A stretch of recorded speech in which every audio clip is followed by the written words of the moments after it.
이어서 해드리겠습니다. 부활과 혼인에 관한 질문입니다. 어, 바리새인들의 질문을 처리했죠. 가이사에게 세금을. 예수님은 이제 다른 진영 사두개인들의 도전을 받으십니다. 그 산헤드린 공회 안에 주류예요. 사두개인들이 산헤드린 공회 내에서는 바리새인들보다 영향력이 더 컸습니다. 바리새인은 평신도 운동이고요. 그러니까 사두개인 할 때 사둑할 때 솔로몬 시대 사독 계열로 봅니다. 그래서 사두개인 이렇게 말하고요. 상류사회 귀족 계급이고요. 친로마적이고 현실적이고 타협적인 제국주의자들. 그래서 주로 지도적인 제사장 가문이 포함되어 있어서 주로 이들이 영향력은 컸다는 거죠. 근데 이 사람들은 모세오경만 믿어요. 그래서 모세오경 외에는 아무것도 인정하지 않기 때문에 사후 세계도 안 믿고 영적인 존재도 부정하고 천사도 안 믿어요. 부활도 믿지 않아요. 근데 자기들도 부활을 믿지 않는데 예수님에게 나와서 예수님을 조롱하는 겁니다. 부활에 관한 이야기를 하면서 예수님을 어떤 굉장히 냉소적인 태도로 이제 온 거죠. 그때 당시 부활에 관해서 바리새인들도 부활을 믿었고 나사로 살아났잖아요. 그래서 사람들이 바리새인들 영향을 많이 받으니까 평신도들은 보통 민중들은 대부분이 부활을 믿는단 말이에요. 이 사두개인들 입장에서는 부활을 안 믿어 가지고 이걸 막으려고 했는데 불가항력적인 거예요. 부활이라는 걸 하여튼 부활을 막으려고 해서 부활을 믿지도 않았고 부활이라는 게 너무나 혁명적인 교리이기 때문에 이거를 사두개인들은 어떻게든지 막으려고 그랬고 어 지금도 부활이라는 그 주제를 갖고 나와서 예수님을 난처하게 만들 질문을 하는 것입니다.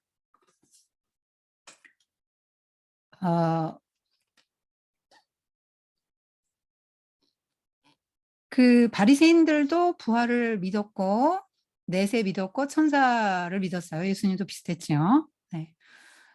근데 이 예수님과 바리새인들이 요 부활도 비슷하기 때문에 그렇게 예수님이 얘기하셨을 때 공회에 다수파는 사두개인이라 그랬잖아요. 그들과 이렇게 등지게 만들려고 하는 것입니다.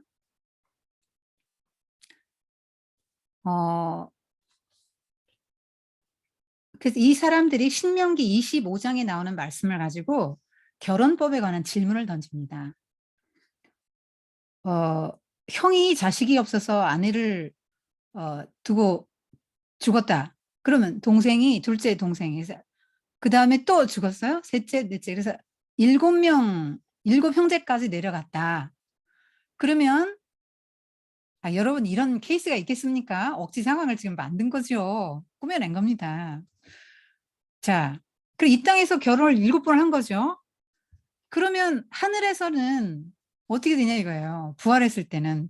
지금 하늘에서는 동시다발적인 상황이 되니까 그러면 7남자의 아내로 사는 거냐 하늘에서는? 이렇게 물어보는 거죠. 이거 궁금한 사람 많을 것 같아요. 그 아내가 1명 이상인 분은 진짜 궁금할 것 같은데요. 아 누구랑 살아야죠? 그런데 그 천국은 이 땅의 삶의 연장이 아닌 건 확실해요. 예수님이 지금 설명해 주신 장면을 잘 보면 그렇거든요. 자, 이 이야기는 계대 혼인, 뭐 형사 취수제 뭐 이런 말을 하는데요. 계대 결혼, 수혼제 이런 말을 하죠. 왜냐하면 형이 죽었어요. 형수를 남기고 그럼 이 형수는 누가 책임집니까? 그때 당시 여자가 잡이 있는 사회 활동을 할 때가 아니잖아요. 그냥 과부 되면은 누군가 공동체가 먹여 살리는 거예요. 그러면 누가 합니까? 가장 가까운 친족이 먹여 살리는 거잖아요. 그러니까 시동생이 먹여 살리는 겁니다. 그리고 둘 사이에 아기가 태어나잖아요. 그리고 형의 이름으로 이어요, 가문을. 왜요? 지파의 정체성과 그 가문이 없어지지 않도록 어 그렇게 합니다. 그래서 후손, 그러니까 가문을 지키기 위해서 하는 거고요. 그다음에 뭐 이 여자가 이방인과 결혼했다 그러면 이 사람이 땅이 이방인들에게 가는 거 아니에요. 그렇기 때문에 땅도 보존하고 지파도 보존하고 그런 거를 보존하고 또 혼자 된 여자의 그 사회복지까지 해서 나온 제도가 이 수혼제도예요. 그리고 또 이제 하나님 나라 백성으로서 이제 순결성을 유지하려는 목적이 이제 있는 거죠. 그리고 이스라엘 사람들은 생각을 어떻게 했냐면 자손을 통해서 땅이 영속된다고 믿었기 때문에 이렇게 이런 규정을 만든 거예요. 대가 끊어지면 절대로 안 되는 이유가 뭐냐면 이 사람들은 여인의 후손으로 메시아가 온다 할 때 누가 날지 합니까? 어느 지파에서. 그래서 여자들은 아기를 꼭 낳아야만 했고 아기 없는 가정은 더 고통스러웠어요. 그래서 유대인들은 저주받았다고 생각하니까요. 그래서 메시아를 낳아야 되기 때문에 메시아를 낳아야 되니까 너무나 그 후손을 낳는 게 너무 중요했다는 거죠. 그리고 이제 장자가 다 이어받잖아요. 모든 것들을.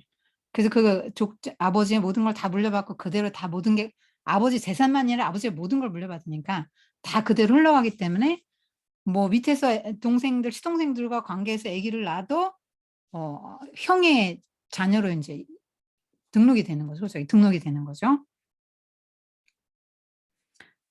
그래서 자기들도 부활을 안 믿으면서 이렇게 굉장히 예수님에게 냉소적으로 질문을 던지고 있는 거예요. 그 죽음 이후에 결혼 관계는 어떻게 되냐? 일곱 형제와 여자 하나가 같이 사냐? 이렇게 물었어요. 이렇게 물었습니다. 그때 예수님께서는 너희가 성경도 하나님의 능력도 알지 못함으로 오해함이 아니냐. 여러분 사두개인들이 사내들인 공회원이 몇 명 안 됩니다. 네, 전 이스라엘 통틀어 71명입니다. 자, 그리고 성경 공부를 좀 했습니까? 율법 얼마나 많이 합니까? 그런 말씀 예수님이 하셨을 때 얼마나 기분이 나빴겠어요. 자존심 굉장히 상했을 거예요. 상처가 됐을 겁니다. 무슨 우리가 성경을 모르다니. 우리 같이 많이 하는 사람들이 성경을 모르다니. 그렇게 생각했을 거예요. 예수님이 더 이렇게 예수님을 더 미워했을 겁니다. 그런데 부활을 믿지 않는 거는 하나님의 능력을 부인하는 거잖아. 하나님 능력도 알지 못하는구나. 너희가 성경도 모르고 하나님 능력도 알지 못하는구나.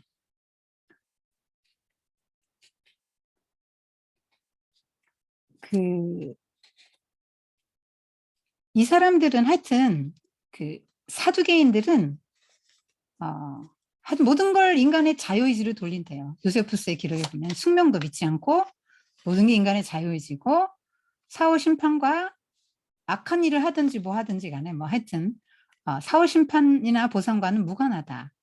현세적으로 모든 걸 보는 거예요. 그래서 사후 세계에 대해서 그렇게 이해하려고 하지 않는다는 거, 인정을 안 하는 거예요. 그러니까 예수님께서는 사람이 죽은 자 가운데 살아날 때는 장가도 안 가고 시도 안 가고 하늘에 있는 천사들과 같으니라. 그러니까 지상에서의 삶이 연장되는 게 아니라는 거죠. 뭔가 다른 차원의 삶이 전개되는데 하늘에 있는 천사들과 같다. 그래서 천사가 된다고 생각하면 안 됩니다. 너희가 천사가 된다라고 말하지 않았어요. 여러분, 천사는 사람을 섬기도록 되어진 존재고요. 천사는 하나님의 형상으로 지어지지 않았어요. 사람만 하나님의 형상으로 지었습니다. 서열로 보면 하나님 1번, 사람 2번, 3번이 천사예요.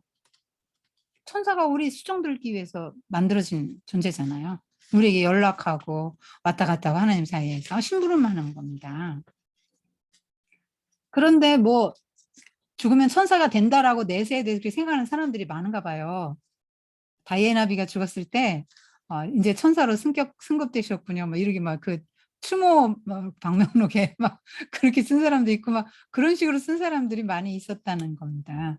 죽으면 천사 되는 게 아니고 천사처럼 된다는 게 천사는 결혼 안 하잖아요. 성이 없어요.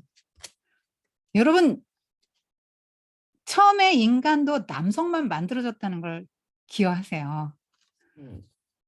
그 얘기는 뭐냐면 말하자면 자웅동체라는 말이에요.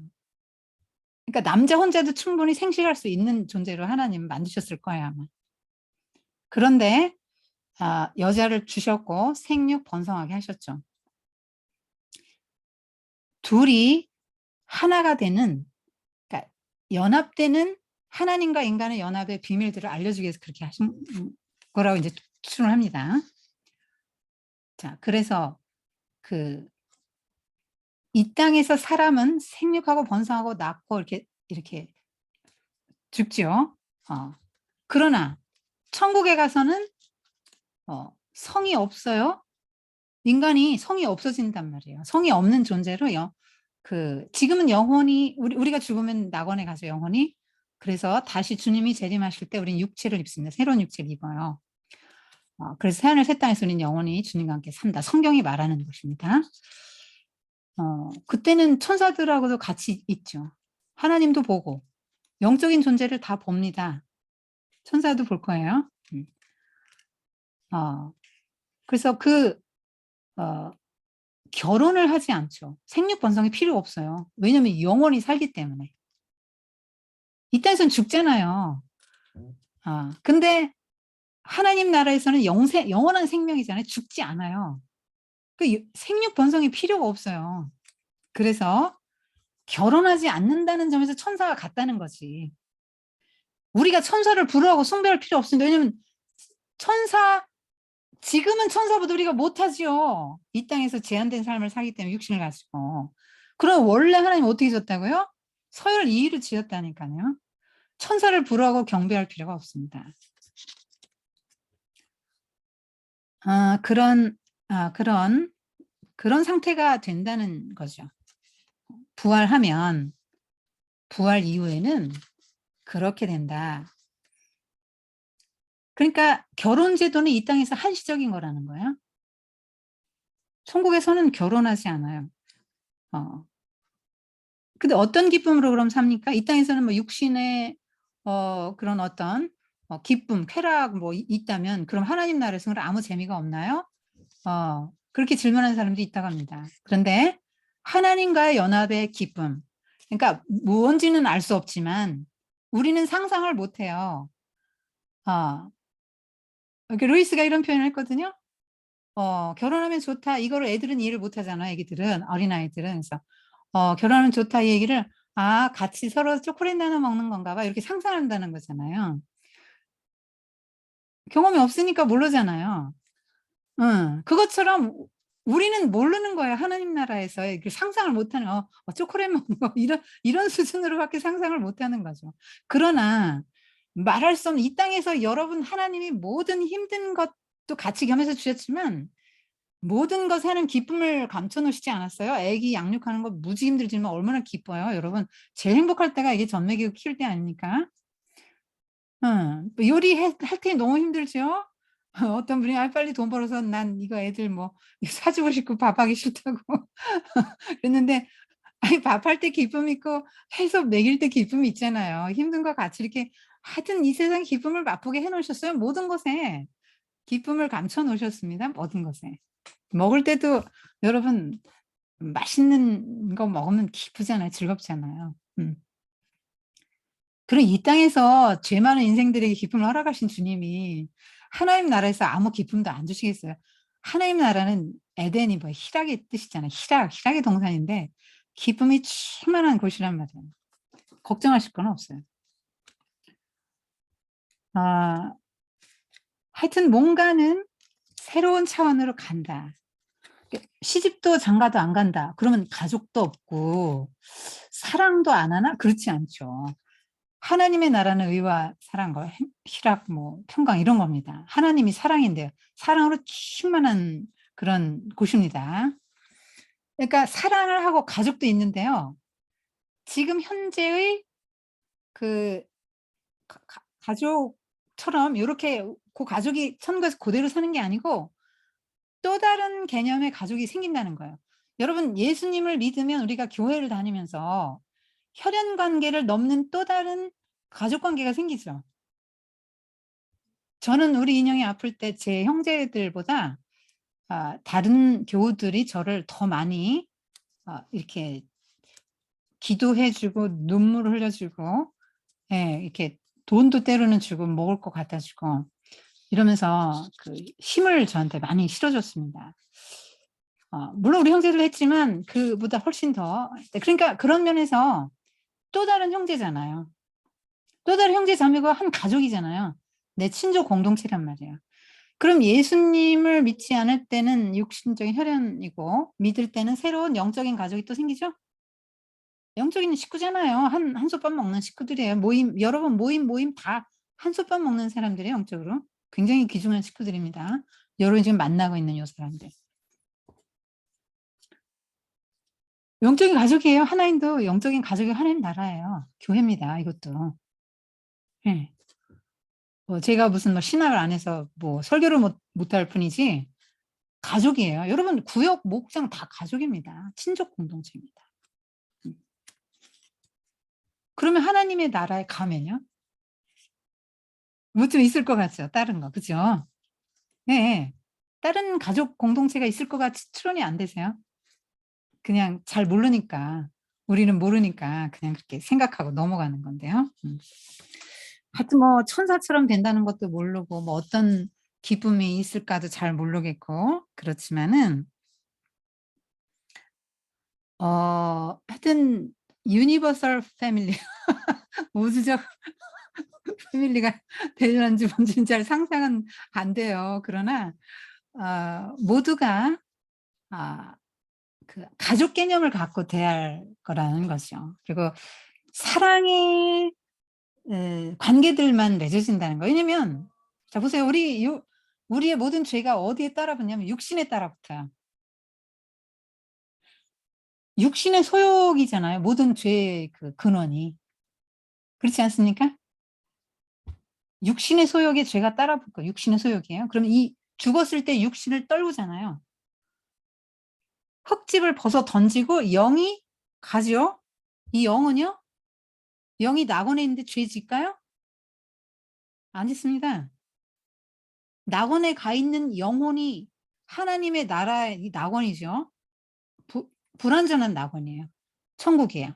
완전한 천국은 유리가 육체를 입고 주님 재림하셔서 새하늘 새 땅 어느 공간 어느 시간 개념이 지배할지는 모르지만 주님이 예비하신 그곳이 인제 새하늘 새 땅에서 인제 우리가 살아가는데요. 음. 어 하여튼 그곳에서 새로운 어떤 가족 개념이 생길 거라는 거예요. 그리고 죄성이 없어진 상태로 낙원에 있다가 육신을 그대로 입었기 때문에 그 몸은 새 하늘 새 땅에서 영생을 누릴 새 육체, 새 몸은 죄성이 없어요. 그러니까 그 아담과 하와에게 뱀이 틈타기 전에 아담과 하와처럼 그런 거죠. 근데 에덴은 뱀이 틈탈 수 있었지만 새하늘 새 땅은 사탄이 무적행에 결박되잖아요. 사탄이 틈탈 수도 없어요. 그래서 죄성이 제거된 사람들이 주님과 함께 주님을 더 많이 누리고 사랑하면서 하나님의 주님과 연합되는 거잖아요. 하늘과 땅이 연합되고 통일된다고 바울도 그랬잖아요. 그러니까 영계와 지상계, 육신을 입은 요런 것들이 다 하나 되면서 우리가 육신을 입었는데 그 육신은 죄의 욕구가 없다고요. 그래서 사랑하는 욕구만 있단 말이에요. 하나님의 성품을 우리가 갖게 된단 말이에요. 그래서 똑같이 뭐 어떤 일상생활이 주어지겠죠. 육신을 가졌으니까. 육신을 가져서 일상생활이 주어질 거예요. 뭐 그림도 그리고 노래도 만들고 시도 쓰고 뭐 글도 쓰고 뭐 거기서도 뭐 하나님에 대한 공부할 겁니다 이것처럼. 여전히 거기서 피조물이니까. 천사처럼 되고 신이 되는 건 아니라니까요. 여전히 피조물이고 사람이에요. 그러나 죄성은 없단 말이에요. 그리고 그러니까 생각하는 거, 살아가는 이 모든 것들이 악하지가 않은 거죠. 악이 없 어 악한 생각이 안 들고 사랑하고 섬길 생각만 드는 거예요. 그러니까 서로 사랑하고 섬기면서 살아가는 공동체, 그러니까 그걸 그 초대교회에서 쪼끔 보여줬죠. 이렇게 살짝 보여줬죠. 네 거 내 거 없고 다 내놓고 기쁘고 순전한 마음으로 찬양하고 떡을 떼고 기뻐하면 같이 떡 먹고 서로 기뻐하고 사랑하고 감사하고 찬양하는 요거 쪼끔 보여준 거예요. 그것처럼 하나님 나라에서 뭔가 새로운 기쁨, 또 새로운 욕망, 새로운 가족, 새로운 것들이 이제 주어질 거라는 거죠. 그런 얘기를 예수님께서 해 주시는 거예요. 죽음도 없죠 인제 거기는. 슬픔도 없고 눈물도 없는 것이죠. 어 질병 없고요. 그러니까 그 극락의 세계라고 하잖아요. 극락. 지극한 기쁨이 있는 곳. 어 그런 세상이 온다. 그걸 유대인 계속 꿈꿔왔고요. 그 영향에서 유대교 영향에서 기독교가 나왔잖아요. 예수님이 지금 말씀하시는 거예요. 하나님의 아들로 이 땅에 오셨던 예수님이 천국에 사셨을 거 아닙니까? 천국을 누구보다 아시는 분이 말씀하시는 거라고요. 그래서 이것도 세계관이죠. 그러니까 '죽으면 그만이야.' 뭐 이렇게 생각하는 사람은 그냥 사는 거예요. 막 사는 거예요. 이 세상에 어떻게 살든 아무 관계 없습니다. 심판도 안 받아요, 그런 사람들은.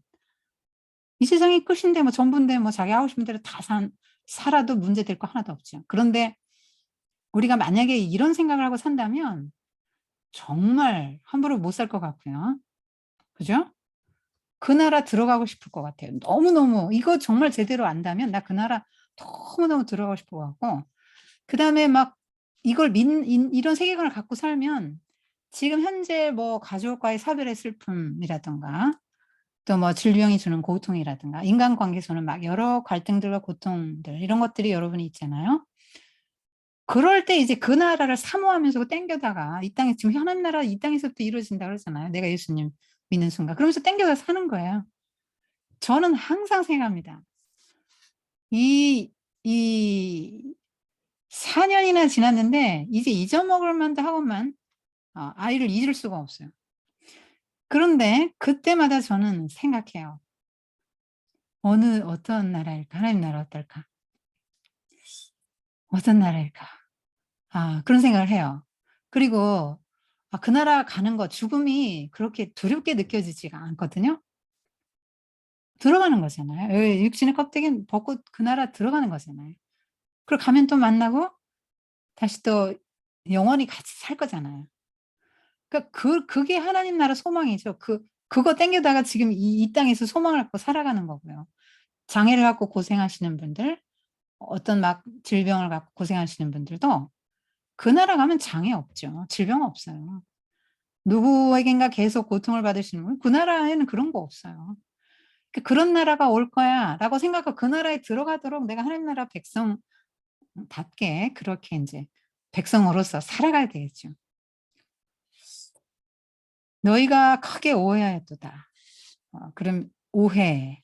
여러분 우리가 성경 많이 잘 모르고 너희가 성경도 모르고 하나님도 능력도 모르고 이렇게 예수님이 말씀하시잖아요. 그래서 "성경도 모르고 하나님의 능력도 모르니까 성경을 오해하지." 이렇게 말씀하시죠, 주님이.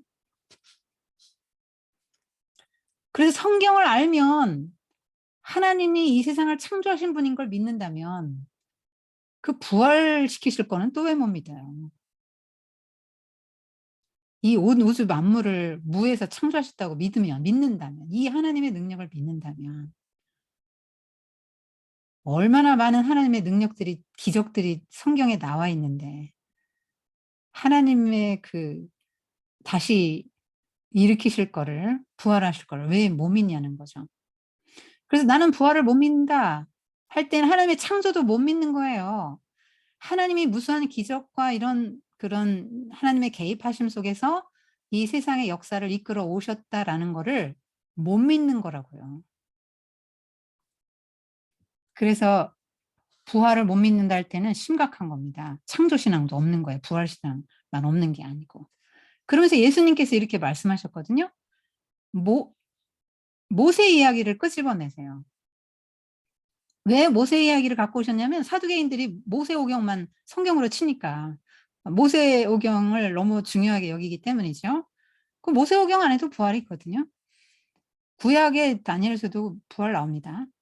여러분 창세기에서 아브라함이 그 이삭 바치고 다시 죽었다 살아난 거 그거 부활의 경험입니다. 희미하게나마 구약에서 부활을 보여준 사례죠. 그런 것들이. 그러면서 이렇게 말씀하십니다. 예수님께서 나는 아브라함의 하나님이요 이삭의 하나님이요 야곱의 하나님이로라 하신 말씀 읽어보지 못하였느냐? 이 말씀이 무슨 말씀이에요? 하나님이 모세에게 그 떨기나무 불꽃 가운데서 자기소개를 그렇게 하셨어요. 근데 분명히 족장들은 죽었잖아요. 근데 왜 족장들 끌어다가 죽은 족장들 끌어다가 자기소개를 그런 식으로 하셨을까요? 예수님이 말씀하시는 게 그거예요. 아니 왜 하나님이 모세한테 자기소개를 그렇게 하셨을까? 사두개인들아? 그거 다 그거 생각해 봐라. 그 족장들이 죽어서 영원히 사라진 게 아니라는 거를 입증하는 게 아니냐? 요렇게 말씀하시는 거예요, 예수님이. 그러니까 하나님은 여러분 보세요.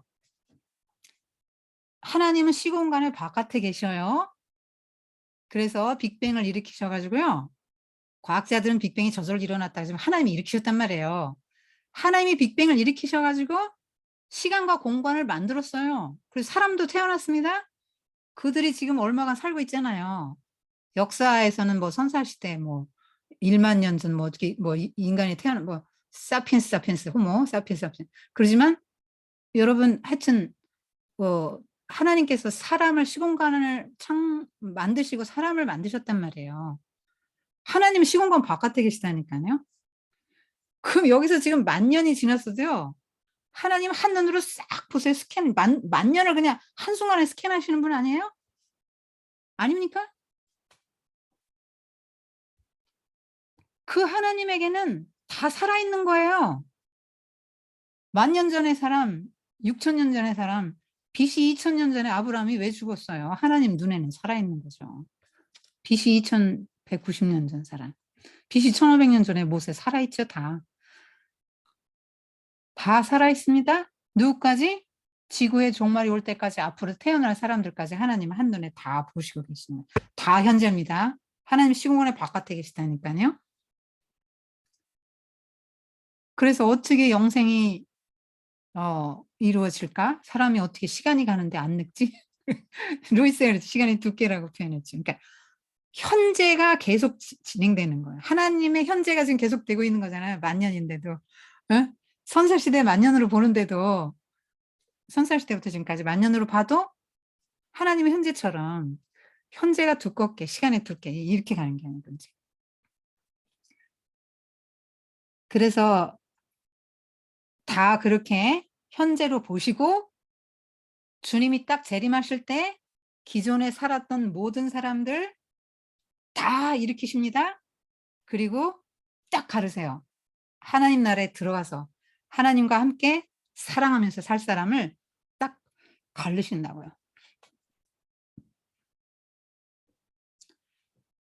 저는 요즘 그런 생각을 하고 있거든요. 이거 좀 잘못된 생각일 수도 있는데 제가 신학을 안 했기 때문에 한계가 있으니까 이해하고 들어주세요. 하나님께서 인간이 타락할 걸 아시면서 왜 지으셨을까? 그리고 인간은 처음에 태어날 때 인간을 처음 만들었을 때 하나님은 이걸 다 아셨을까? 다 아셨을 건다. 아셨을 거다. 그런 생각을 해요. 전능하시고 전지하시잖아요. 그래서 그 모세오경이 아담과 하와가 하나님에게 불순종하고 선악과를 따먹었다 할 때 이 선악과는 정말 고도의 비유가 아닌가 하는 생각을 하거든요. 그러니까 아담과 하와가 죄졌는데 왜 그 후손이 그 죄를 물려받냐, 너무 억울하잖아요. 그런데 그게 뭐냐면 인간의 속성 자체가 그렇다는 얘기를 그렇게 비유로 말씀을 하시는 것처럼 느껴져요.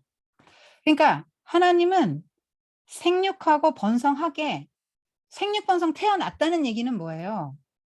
살다가 죽는 걸 아셨단 말이에요. 하나님 다 아셨을 것 같아요. 저는 그런 생각이 들어요. 다 아셨고 생육하고 번성하게 하셨고요. 악과 선이 함께 있는 세상, 그런 속에서 하나님은 믿는 자, 하나님의 사람들 한 나라 백성을 선택하기로 계획을 하셨지 않을까, 막 이런 생각이 드는 거예요. 그러니까 하나님을 본성적으로 거역하고 저항하는 본성을 타고 났어요, 다. 그 얘기를 선악과를 따먹었다는, 선악과라는 고도의 비유를 가지고 말씀하신 게 아닌가 하는 그런 생각이 요즘에 들더라고요. 그러니까 모든 본성상 인간은 저항하고 하나님을 잘 수종하게끔 태어나지 않았지만, 그러나 이 모든 만물과 성경과 이런 걸 가지고 하나님을 알고 받아들이고 예수님 말씀을 통해 하나님 나라의 가치관을 받아들이고 아는, 그 내면화해서 하나님 나라를 실현하는 이 사람들은 마침내 하나님이 새하늘 새 땅을 만드실 그때 그 나라에 반드시 들어가게 하시기 위해서 선과 악이 함께 하시고, 함께 있게 하시고, 선으로 악을 이기게 하시고, 성도들로 하여금 죽음의 방식으로, 내가 죽고 희생하는 방식으로 하나님 나라 이 땅에 이루어지게 하시고, 이런 것들도 하나님의 다 어떤 그 플랜이지. 그냥 이것들이 죄를 졌어, 나 원래 영생을 주려고 그랬는데 안 되겠다, 너희들 벌 받아야 되겠어. 그리고 내가 애지중지 지어놨는데 죄진 거 그냥 뭐 완전히 뭐 그럴 수는 없으니까 예수를 준비해 가지고 여인의 후손으로 그냥 뭐 구원을 해야 되겠다. 아담과 하와가 범죄한 후에 생각한 건 아니라는 생각이 들거든요. 그래서 그 우리의 이런 모든 삶이 사명이 있다 할 때는 하나님의 어떤 계획과 예정이 다 있고요. 우리는 자유의지를 갖고 살아가지만 하나님의 계획과 예정 속에서 모든 이 우주는 돌아가고 있고 인간의 역사도 흘러가고 있는 거죠. 그래서 우리가 선택받은 게 우리 행위로 선택받은 게 아니고 그 태초 이전에, 창조 이전에 그 하나님의 계획 속에, 머릿속에, 아이디어 속에 우리가 있었기 때문에 그게 은혜인 거죠. 우리 구원받는 게 우리의 행실이 아니고 우리의 성품이 아니고.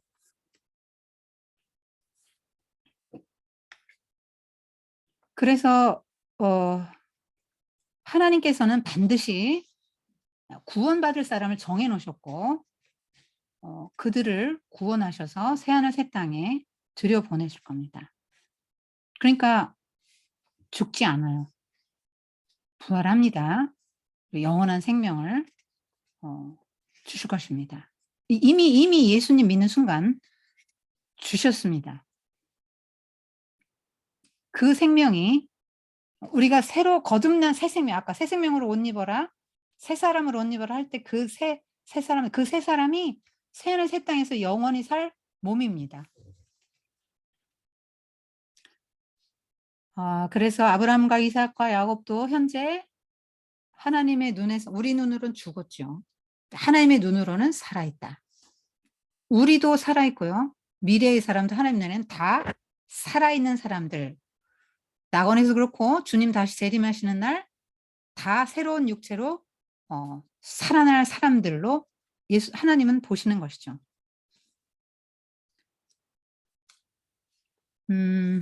저는 그렇게 봅니다.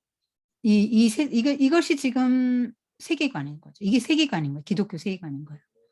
사람을 그렇게 보고 세상을 그렇게 보고 미래의 세계도 그렇게 보는 것이죠. 일반 종교들이 인간의 노력으로 신이 되는 거잖아요.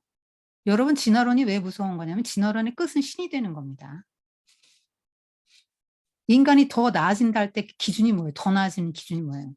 최고 정점이 뭡니까? 신이죠. 뉴에이지, 다 불교 다 뭡니까? 인간이 신 되는 거예요. 우리는 신이 되진 않아요. 여전히 피조물입니다. 여전히 피조물. 우리가 천사같이 되진 않아요. 오늘 예수님이 말씀해 주신 게. 그거예요. 여전히 우리는 피조물이에요. 그러나 또 다른 차원의 세계가 있다. 예수님이 말씀하신 거예요. 그 다음 과부의 두렵던입니다. 요 전에 예수님 요 흐름이 그런 거예요. 어느 장면에서 과부의 두렵던 이야기가 나왔냐면 그 한 서기관이 예수님에게 나왔어요. 그래서 율법이 굉장히 많은데 계명 중에 첫째가 뭐죠? 이렇게 묻는 거죠. 사실 이 사람들은 그 십계명을 613개 조항으로 늘렸잖아요. 그래서 이 많은 것 중에 뭘 붙잡아야지 위기가 닥치면 도대체 뭘 선택해야 돼? 이렇게 묻는 거죠. 그래서 예수님이 첫째는 이것이니 이스라엘아 들으라 곧 우리 하나님 유일한 주시할 때 들으라 이게 쉐마죠. 여러분 잘 아시죠? 신명기 6장 4절에 첫 글자 들으라 듣다. 그래서 기도를 날마다 하거든요. 이 사람들은 날마다 기도를 합니다. 그리고 이 쉐마를 암송해요. 그리고 이 테필린이라고 하잖아요. 이 팔에도 왼손에 막 이렇게 가죽띠로 해서 여기 이렇게 상자 기도문 붙여있는 상자 여기다가 이마에도 달고 이렇게 묶고 가죽띠로 묶습니다. 그래서 이 자기가 경건하다고 해서 이 가죽띠를 넓게 더 이렇게 이제 감아요. 딱 하고 난 경건합니다. 이렇게 하고 다니거든요. 그래서 이거를 말씀하시는 건 주 내 마음을 다하고 목숨을 다하고 뜻을 다하고 힘을 다해 주 너의 하나님을 사랑하라 하신 것이요. 이렇게 해서 신명기 6장 5절 말씀을 해주시는 거죠. 그러니까 1번이 뭐예요? 하나님 사랑이 1번이라는 거죠. 그러니까 우선순위가 1번이 하나님이라는 거예요. 여러분 집에 불나면 뭐 갖고 나오실래요? 지금 빨리 생각해 보세요. 아기는 아직 어려요. 자, 아기 어린데 걷지도 못한 아기 있고요. 여러분 모든 소중한 것들이 다 집에 있는데 불이 났어요. 어떻게 할 겁니까? 뭐 갖고 나올래요? 일단 뭐가 이제 챙기겠죠? 애부터 들쳐갖고 안고 뭐 스마트폰, 지갑, 보석 뭐 챙기실 겁니까? 증권? 뭐 챙겨갖고 나오시겠죠. 그래놓고 나와서 이렇게 불타는 집을 보고 있으면 그때서 이제 생각하지 않겠어요? 저건 2번이야. 불타는 거 다 2번이죠? 갖고 나온 게 1번 아니에요? 중요한 게 1번이라고요. 중요한 게 1번. 위기의 상황에서까지도 붙잡을 것이 1번이죠. 그렇게 하면서 예수님이 또 이웃사랑까지도 붙였거든요. 둘째는 이것이니 네 이웃을 내 자신과 같이 사랑하신 것이라 이보다 더 큰 계명이 없느니라. 자, 이 서기관이 되게 이 마태도 우호적으로 썼고 되게 이 센스가 있는 서기관이에요. 번제와 희생보다 더 가치가 있습니다. 이렇게 말을 하거든요. 그러니까 번제와 희생보다 더 가치가 있다. 이 사람이 뭐라 그럴까? 굉장히 탁월한 대답한 거야. 하나님의 사랑과 이웃사랑 하는 것이 번제와 뭐 희생보다 더 가치가 있다고 말을 한 거예요. 이 1번이라고 말을 한 거죠. 그러니까 네가 하나님 나라에서 멀지 않다 이렇게 예수님이 칭찬을 해주셨습니다. 근데 뭐 그렇게 좋아할 것도 아닌 게 뭐냐면 하나님 나라에서 멀지 않은 거지 뭐 들어갔다는 건 아니기 때문에. 그럼 이 서기관이 하나님 나라에 들어가서 제자가 됐다 뭐 이렇게 나오질 않기 때문에 뭐 그렇게 좋아할 것도 없지만 여하튼 이게 무슨 얘기냐면 하나님의 나라의 가치관이 하나님 사랑 이웃사랑이잖아요. 무슨 말씀이냐면 우리는 보통 난 하나님과 관계가 너무 좋아. 근데 이웃하고는 좀 안 좋아도 나 하나님과 관계는 좋아. 이렇게 생각하는 사람 있거든요. 진짜로. 왜 그렇게 생각하냐면 하나님과의 관계 좋다는 걸 뭘로 생각하냐면 예배 주일성수 헌금 11조 뭐 부재 뭐 봉사 이런 걸로 생각해서 그래요. 근데 하나님 그런 거 수에 안 친다고 했잖아요. 하나님 뭘로 보냐면 이웃사랑 가족사랑 이웃사랑을 얼마나 하니 이걸로 이제 치는데 그걸 모르기 때문에 이걸로 봐서 나 수직적인 관계는 너무 좋은데 이게 수평적인가 조금 약하긴 약하지. 근데 그런 건 있을 수 없다는 거예요. 이건 좋은데 이건 없다. 그거 있을 수 없고요. 이걸 보고 이걸 판단할 수 있는 거예요. 하나님은 우리가 신앙이 얼마나 좋은지 이걸 보고 판단한다는 거예요. 그러니까 이 하나님 사랑, 이웃 사랑 이거가 하나님 나라의 가치관이잖아요. 이웃을 사랑하고 약자를 더 섬기는 게 하나님 나라 가치관인데 그게 번제보다 더 제사보다 예배보다 더 중요하죠.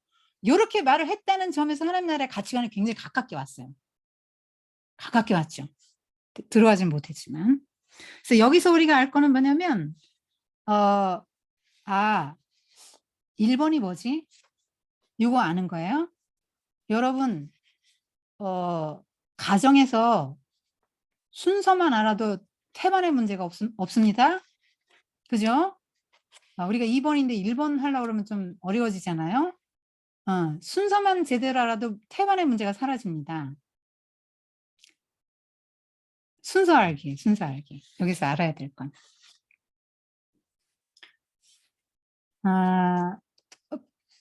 그래서 예수님이 요구하시는 거 1번 하나님 사랑 둘째는 이웃 사랑인데 하나님 사랑은 이웃 사랑으로 나타나는데 이웃 사랑이 그럼 뭐냐? 나랑 친한 사람, 내가 주면 갚을 수 있는 사람 만나서 밥 사주고 차 마시고 또 필요한 때 선물하고 이것이 이웃 사랑이 아니고 내가 도저히 용서할 수 없는 내 식구, 내 이웃을 수용하고 또 내 눈으로 보기에 너무나 형편없고 보잘것없는 사람을 하나님이 주신 성품을 가지고 대하는 것입니다.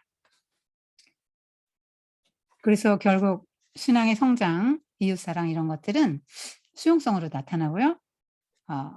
바리새인들도 이렇게 금고놨다는 그런 소외되는 사람들을 내 친족 공동체로 받아들일 수 있는가?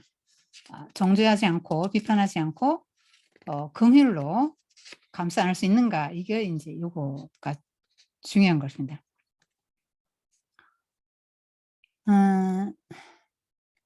그러니까 사실은 성전 중심 체제는 무너져야 되는 거죠. 이 서기관조차 이런 말 했잖아요. 번제나 희생보다 더 그게 중요하지 않은 걸 인정했잖아요. 그래서 우리가 뭘 중요하게 생각해야 될지를 알게 해주는 이야기입니다. 그 다음에 다윗의 자손 문제가 뭐냐면 이게 메시아가 누구냐 하는 문제인데요. 예수님이 질문하셨죠. 다윗의 그리스도에 대해서 어떻게 생각하냐? 다윗의 자손으로 태어난다고 예언됐죠. 그래? 다윗이 그리스도를 주라고 불렀잖아. 그런데 어떻게 그리스도가 다윗의 자손이 되지? 예수님이 이렇게 말씀하셨죠. 그 얘기는 뭐냐면 다윗의 자손으로 메시아가 오시지만 다윗이 주라고 부를 만한 존재다. 예수님은 그분은 왕으로 오셔서 예루살렘과 성전에서 왕의 권위를 행사하실 것이다. 메시아로 오셔서 그분은. 그런데 그분은 십자가에서 죽으심으로 하나님 나라가 임하게 하실 분이다. 그러니까 진정한 왕이고 진정한 제사장이고 진정한 권위자는 예수님 메시아다. 그렇게 말씀하시는 것입니다. 그러고 나서 과부의 두렵던 이야기를 하셨어요. 예수님이 바리새파 사람들과 서기관들, 율법학자들을 책망하십니다. 그들이 모세의 자리에 앉아 있다. 그러면서 너희들은 그들이 하는 말은 지켜. 근데 행동은 본받지 마. 그 사람들은 말뿐이고 실천은 안 하니까. 그들은 지기 힘든 무거운 짐을 사람들의 어깨에 지우는데 자기는 손가락도 하나 까딱도 안 해. 뭐든지 사람에게 잘 보이려고 하고. 그 테플린 성구상자를 크게 만들어 다니고 옷수를 길게, 나는 경건합니다. 옷수를 더 길게 늘었대요. 흰색과 파란색 실을 꼬아서 남자들 그 옷 끝에 달았는데 이것이 길면 더 경건한 표시고 이거 성구상자 이거 끈을 더 두껍게 하면 경건하다 뭐 이렇게 과시하게 되는 겁니다. 그리고 시장 가면 인사받기 좋아하고 잔치 가면 윗자리 많고 회당에서 높은 자리 좋아하고 사람한테 랍비라 불리기 좋아하고 그런데 너희는 그렇게 하지 마. 다 형제야 형제. 하나님만 랍비지 다 형제야. 그리고 지도자는 한 분뿐이니까 너희들은 종이 돼야 된다. 뭐 이렇게 하시면서 제자 이 예수님이 율법 학자들의 바리새인과 율법 학자들의 그런 문제점들을 얘기를 해주신 다음에 과부의 두렵던 얘기가 나오는 거예요. 그러니까 바리새인들과 이 율법 학자들 대척점에 과부가 있어요. 지금 예수님이 언제나 대조기법을 많이 쓰시죠? A와 B를 대조할 때는 하나를 낮추고 하나를 띄우는 겁니다.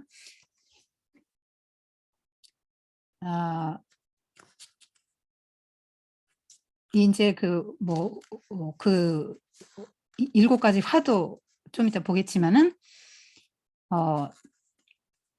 서기관들을 삼가라. 긴 옷을 입고 다니고 시장에서 문안받고 회당의 상자와 잔치의 상석을 원하는 서기관들을 삼가라. 저희는 과부의 가산을 삼키며 서기관들하고 짜가지고 이제 과부의 가산을 삼키는데요. 지도자 아닙니까? 보호해줘야 될 사람 뺐습니다. 그 다음에 외식하며 길게 기도하는 자니 사람에게 보이려고 길게 기도하죠. 그렇게 쭉 얘기하시면서 이제 과부의 두렵던 이야기가 나오는 겁니다.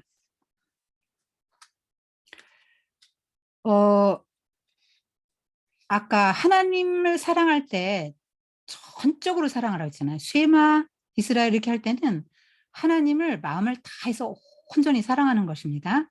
근데 그 온전히 사랑한 이가 과부예요. 두렵돈 드렸거든요.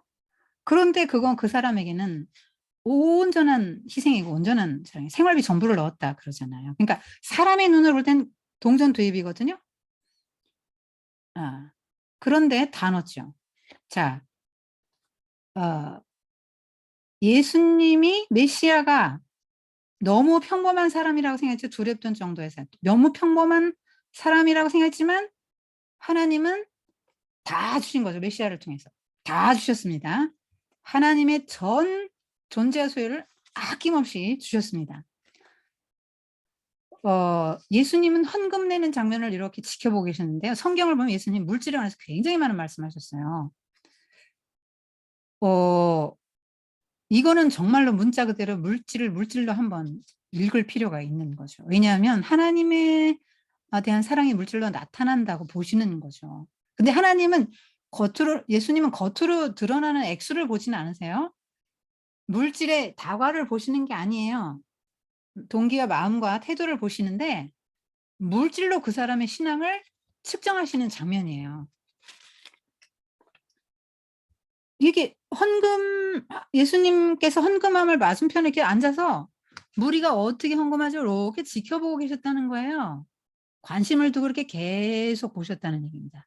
그러니까 우리가 이제 헌금을 어떻게 하나, 우리 어떤 맘 먹나 다 보실 거예요. 여러 부자는 많이 넣었거든요. 그런데 과부는 동전 2개 넣었어요. 헌금함이 투입구가 이제 13개인데요. 나팔형으로 이렇게 되어 있거든요. 9개는 성전세와 재물, 대금 넣는 것이고 4개는 성전에 뭐 수리, 장식을 위한 헌금을 넣는 곳이거든요. 근데 이 부자들이 헌금을 할 때 그 많은 중에 이렇게 했잖아요. 근데 이렇게 나팔 모양으로 돼 있고 그들이 어떤 그 동전을 헌금할 때 이렇게 많이 하면은 좀 소리도 나고 그러면서 이렇게 또 한참 뭐 넣고 하면은 오우 저 사람 정말 많이 하는데 어우 정말 대단하다. 사람들이 이렇게 보도록 일부러 그런 식으로 부자들은 헌금을 했다는 거죠. 자기 과시로. 하나님보다는 사람을 의식했던 사람들이잖아요. 근데 예수님은 그 부자들이 그렇게 많이 헌금했는데도 칭찬도 안 하시고 감동도 안 받으시고요. 그 과부 과부는 그때 당시에 약자의 대명사죠. 3대 약자가 이스라엘 3대 약자 무조건 율법으로 도와라 한 사람이 고아, 과부, 나그네 아닙니까? 여성들이 무슨 일을 나서서 할 수 있는 상황이 아니었기 때문에 그때 당시 그 사회 문화가 과부는 정말 비천한 존재입니다. 힘이 없어요. 무시당하는 존재죠. 그러니까 뭐 떳떳하게 막 탁 어깨를 막 하고 이렇게 막 탁 거룩한 걸음으로 막 걸어갔던 바리새인들이나 뭐 이런 사람들하고는 다르게 쭈삣쭈삣 눈치 좀 보면서 그리고 막 이거 누가 볼세라 막 너무 부끄럽고 난 이것밖에 없어 이거 하나님께 막 드리는데 그렇게 이제 갔겠죠. 아무도 그 여자를 주목해서 보지도 않았고 대단하다고 생각하지도 않았지만 예수님은 주목해서 보셨고 대단하다 하고 띄워주셨어요. 주님은 사람이 몰라도 주님은 다 보세요. 누가 안 알아줘도 여러분 나 최선을 다했는데 나 이거 누가 안 알아줘서 너무 섭섭해. 여러분 너무 어린애기 같은 거예요. 그거 누가 안 알아줘도 아무렇지도 않아야 돼요. 왜냐하면 하나님에게 대해서 한 거니까.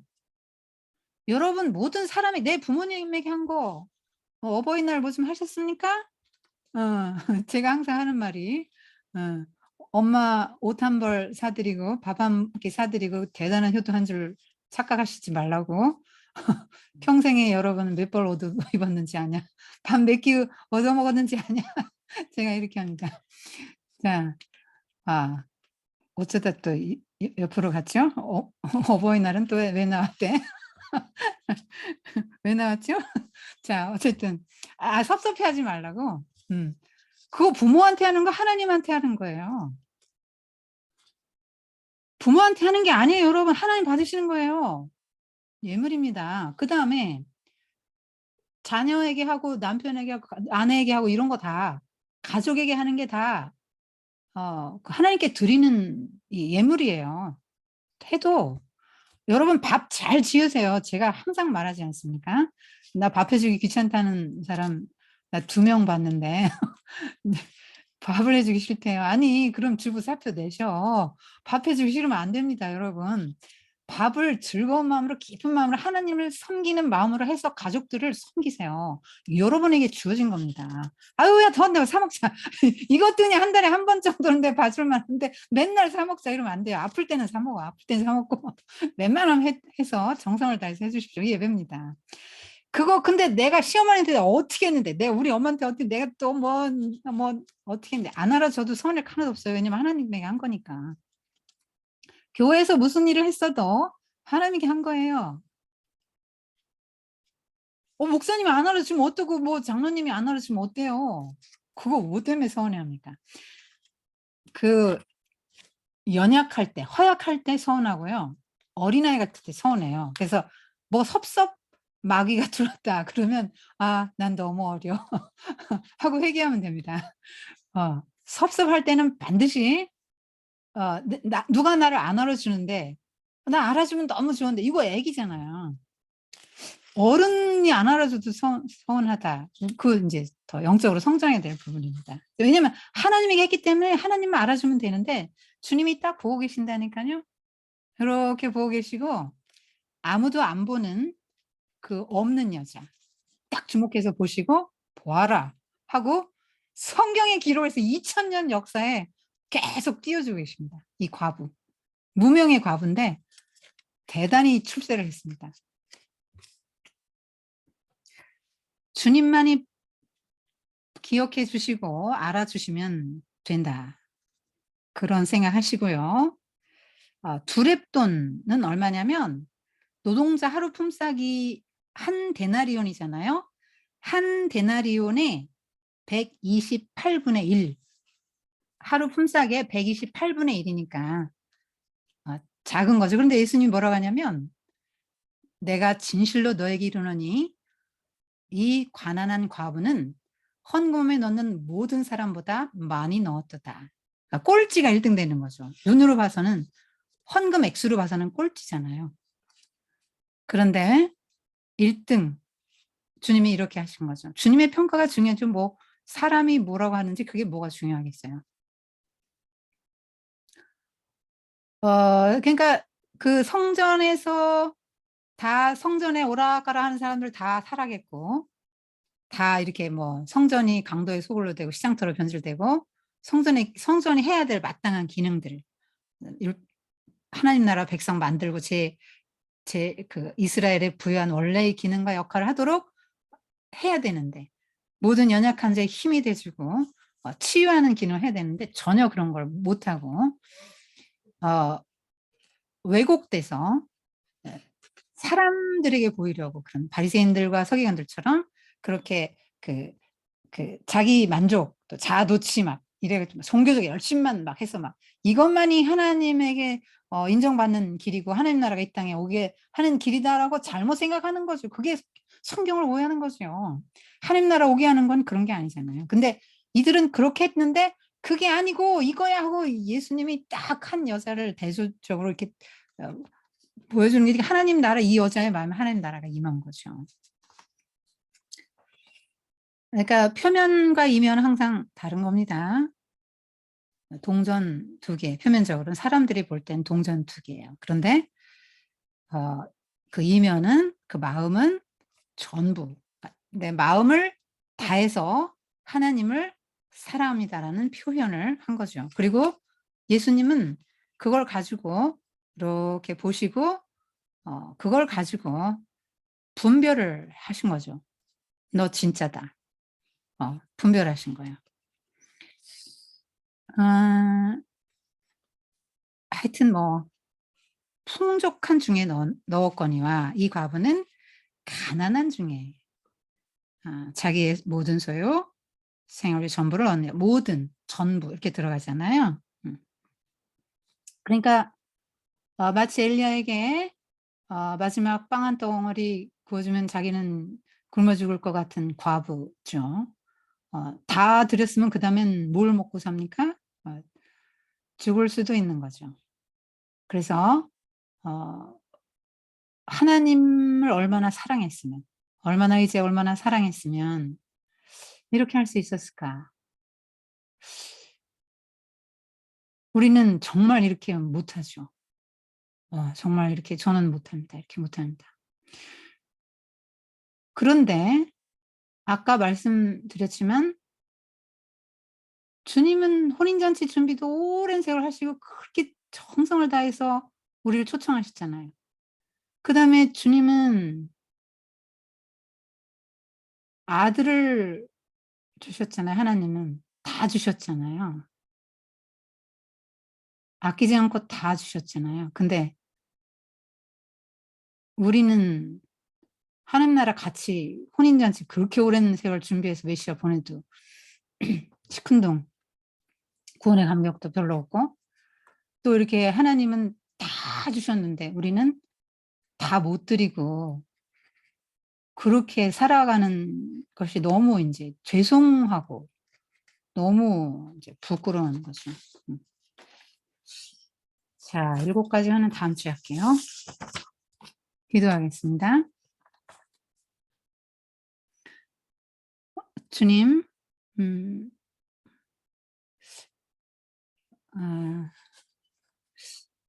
우리가 하나님의 나라에 대해서 알고 또 그것을 내면화해서 하나님 나라 백성으로서의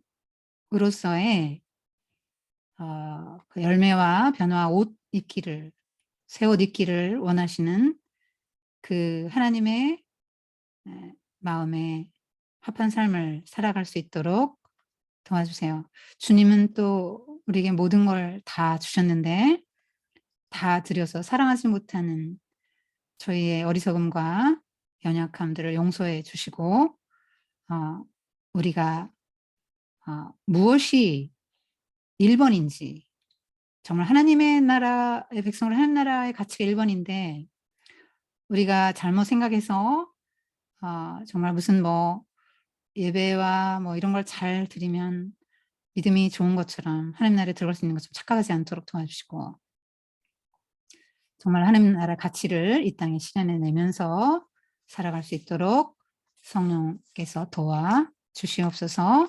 예수님의 이름으로 감사하며 기도드립니다. 아멘.